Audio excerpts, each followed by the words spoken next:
Menurut perusahaan kami, SSMS Tbk, B30 itu sangat bermanfaat, beneficiary for the local economy, dan juga itu mengenerate local domestic demand. Itu sangat penting. Ya. Untuk kedua, yang program PSR itu juga sangat penting. Kenapa? Karena kita lihat kalau kita ini inti mungkin secara normalnya kita bisa mendapatkan bank loan ya untuk proyek baru, untuk replanting. Tapi kalau untuk plasma dan petani swadaya dan lain-lain, mereka otomatis perlu dukungan dari pemerintah, kurang lebih gitu.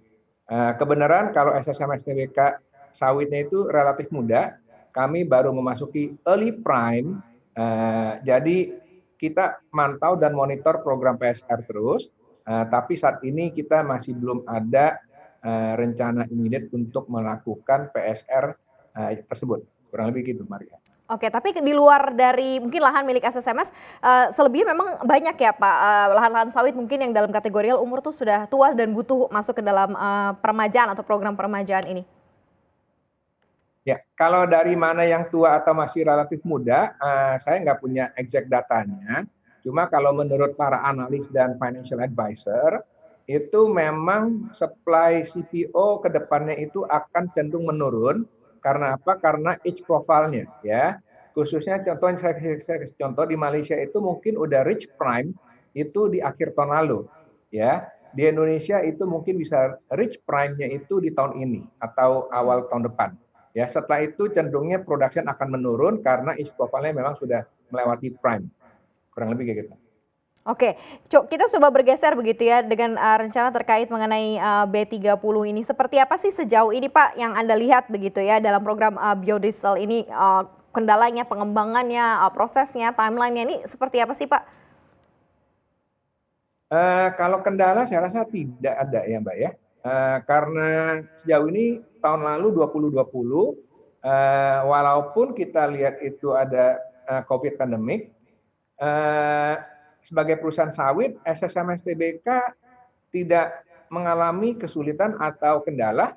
Bahkan kalau nanti Maria dan investor tunggu hasil kami, itu cenderung performance dan kinerja SSMS Tbk 2020 itu membaik dan jauh lebih bagus.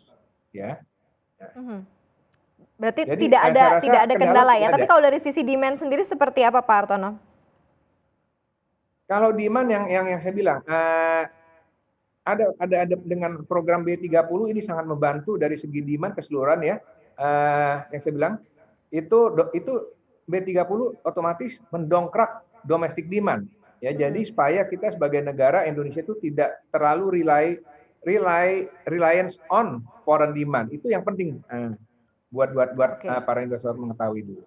Berarti nantinya B30 pun juga akan cukup mengeruk banyak demand begitu ya di pasar begitu ya, walaupun akan ada penundaan ke B40 nih Pak Hartono. Exactly. Jadi yang kita butuhkan itu jangan terburu-buru dari B30, B40. Kita evaluasi apakah dengan B30 itu sudah mencukupi local demand ya. Yang kita mau adalah Indonesia bisa menjadi self-sustainable economy ya. Jadi jangan terlalu dependent sama negara lain lah ya. Itu yang perutamakan. Kalau dari pemerintah lihat B30 sudah mencukupi demand, ya jangan terlalu paksain ke B40. Yang penting kita balance out aja equal supply dan demand-nya. Jangan lupa untuk install aplikasi CNBC Indonesia yang tersedia di App Store dan Play Store dan ikuti terus perkembangan ekonomi bisnis terkini hanya di CNBC Indonesia Beyond Business.